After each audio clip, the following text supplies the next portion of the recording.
Alright, this is Will, RBus3, and I'm going to be showing you how to do the harder of the back flip and the front flip, which is the front flip.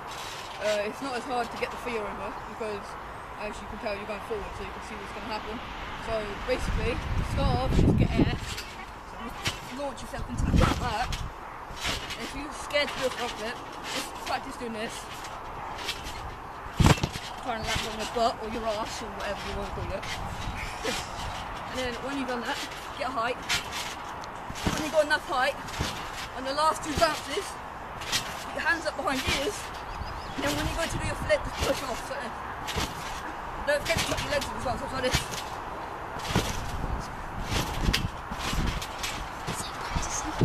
And then you've got to bring your knees in, again, jump, and don't tuck your legs in at the end.